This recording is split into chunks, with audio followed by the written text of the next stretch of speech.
کہ ایسی تحریک چلی میرے خلاف کہ جو ایجنڈا میں باہر سے لے کر آیا تھا میں اس کی تکمیل نہیں کر سکا، نہ پاکستان کو 3 حصوں میں تقسیم کر سکا، نہ کشمیر کا تو خیر ہو گیا کسی حد تک، لیکن اس طریقے سے جو اور اپنی قوم کے اداروں کو اب تقسیم کرنے کی بات کر رہا ہے، اس قسم کی گفتگو کر رہا ہے کہ جس سے کہ اس کے اوپر اندر سے ایک پریشر آئے۔ کچھ لوگ ہیں جو ابھی اندر ان کو سپورٹ کرنے کی بات کر رہے ہیں، لیکن یہ عوامی قوت کے مقابلے میں ٹھہر نہیں سکتے۔ عوامی قوت جو ہے اس میں وہ ہے، ہاں پھر بھی اس کے لیے جو استعمال ہوا ہے وہ کوئی غیر آئینی راستہ استعمال نہیں ہوا، پارلیمنٹ کے ممبران نے کیا ہے۔ بالکل کہ سوویت یونین وہ سپر پاور ہے دفاعی لحاظ سے، اور اب بھی ہے۔ جو بھی ملک دنیا میں ہمارے ساتھ پاکستانی معیشت میں کوآپریٹ کرنا چاہتا ہے، پاکستانی مفادات کے تحفظ کی ہمیں ضمانت دینا چاہتا ہے، ہمیں ان کے مفادات سے کوئی جھگڑا نہیں ہے، لیکن بڑی طاقتیں اپنے مفادات کی جنگ میں ہمیں تو تباہ نہ کریں۔ پاکستان تو 25 کروڑ لوگوں کا ملک ہے، کوئی چھوٹا ملک نہیں ہے جی۔ اور اس کو بھی اب اگر آپ تقسیم کرنے کی باتیں شروع کر دیں تو میں تو نہیں سمجھتا کہ اس قسم کے لوگ پاکستان کے وفادار ہو سکتے ہیں۔ سبسکرائب کیجئے اور ہم آپ کو لیے چلیں گے آپ کی فیوریٹ ویڈیو کی طرف۔ ریاست کی بقا کا مدار 2 عناصر پہ ہے، ایک اس کی دفاعی قوت اور ایک اس کی معاشی قوت۔ آپ مثال کے طور پر دیکھیں کہ سوویت یونین وہ سپر پاور ہے دفاعی لحاظ سے، اور اب بھی ہے، اگرچہ وہ رشین فیڈریشن میں تبدیل ہو گیا، واپس سمٹ گیا ہے، لیکن اب بھی وہ سپر پاور ہے دنیا کا۔ لیکن معاشی لحاظ سے جب سوویت یونین کمزور ہوا تو اس کو سوویت یونین کی شناخت ہی ختم کرنی پڑی، وسط ایشیا سے اس کو دستبردار ہونا پڑا، جن ممالک پر اس کا تسلط تھا اپنے پڑوس میں جو سب دستبردار ہونا پڑا۔ چائنا جو ہمارا پڑوسی بھی ہے اور ہمارا دوست بھی ہے، اور 70 سال کی وہ دوستی جس کو ہم بحر الکاہل سے گہری، ہمالیہ سے اونچی، شہد سے میٹھی، لوہے سے مضبوط کہتے تھے، وہ جب معاشی دوستی میں تبدیل ہو گئی تو پاکستان میں ایک نیا معاشی مستقبل اور اس کا ایک امید پبلک کے سامنے آئی۔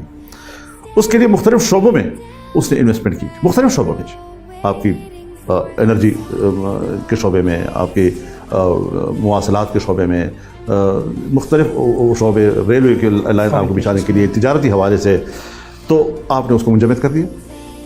اب امریکہ یا مغرب کی آنکھوں میں کھٹکنے والا یہ بڑا میگا پروجیکٹ جس کا چین نے 1 بیلٹ 1 روڈ کے حوالے سے اس کا آغاز ہی پاکستان سے کیا، اس پر اعتماد کرتے ہوئے کہ یہاں مجھے کوئی بلیک میل نہیں کرے گا، اس کو آپ نے منجمد کر دیا۔ اور بات کرتے ہیں امریکہ کی مخالفت میں۔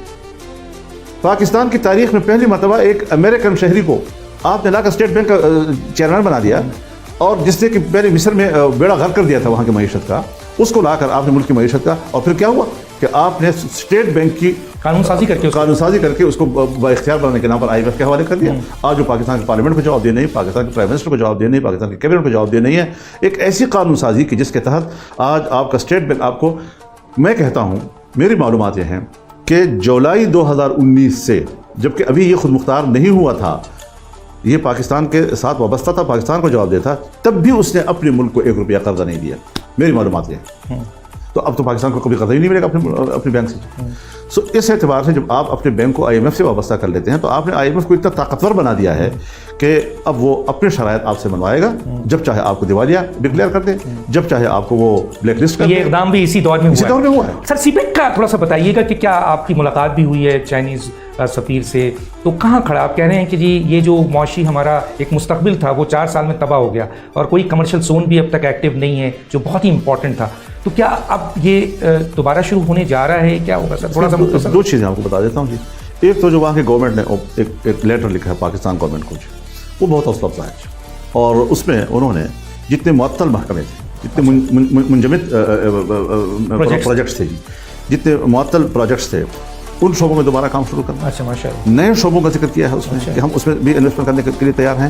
یہ ایک امید افزا بات ہے، مثبت بات ہے۔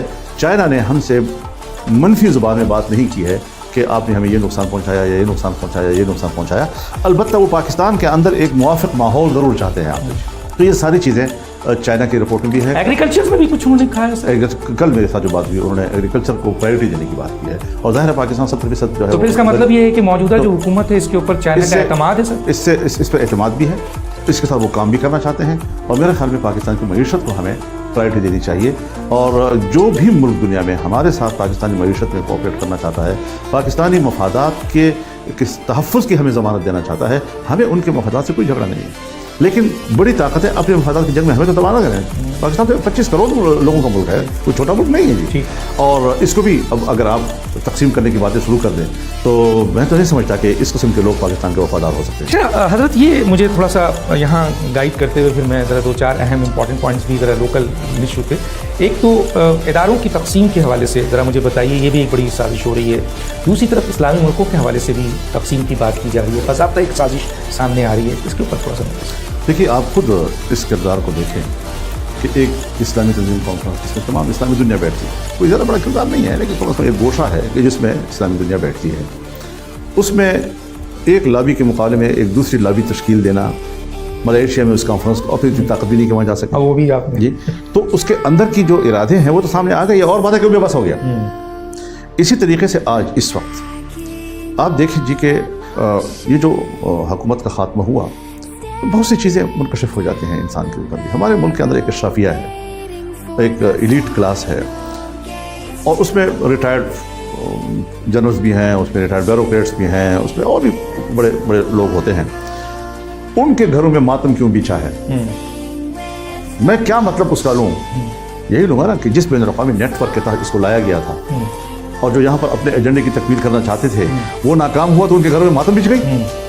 اور اس طریقے سے ایک پریشر ڈیولپ کیا جا رہا ہے آپ کی اسٹیبلشمنٹ کے اوپر, آپ کے دفاعی قیادت کے اوپر. تو اگر اس ایریا کے اندر یہ پریشر ڈیولپ ہوتے ہوں تو اس کا معنی یہ ہے کہ وہ جو ہمارا ایک آخری امید ہوتی ہے وہ بھی آپس میں ڈیوائڈ نظر آ رہی ہے, اور باقاعدہ اس پہ اب بھی کام ہو رہا ہے. اب بھی لوگ متحرک ہیں, کچھ لوگ عمران خان کے لیے اس وقت بھی متحرک نظر آ رہے ہیں. تو یہ چیزیں ہم نے قومی وحدت کی بنیاد پر ایک کر دی ہے.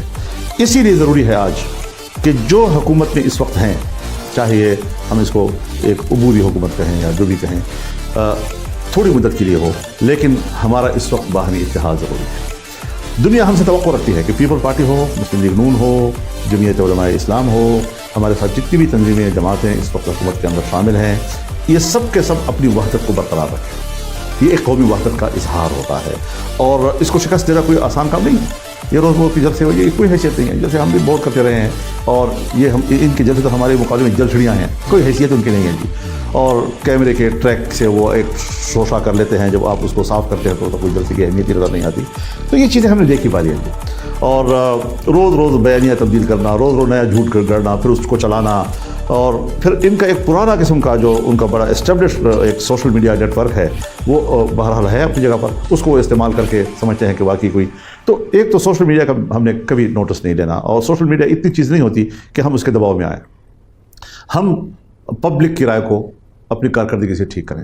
لیکن میں ایک گزارش آپ سے کرنا چاہتا ہوں جی کہ جہاں تک یہ بین الاقوامی سازش, دنیا کو تقسیم کرنا, پاکستان کو 3 حصوں میں تقسیم کرنا, کشمیر کو 3 حصوں میں تقسیم کرنا, اسٹیبلشمنٹ کے اندر ڈویژن لانا, یہ آج گند ڈالنا ہر جگہ پر, یہ اس پارٹی کا منشور رہ گیا ہے.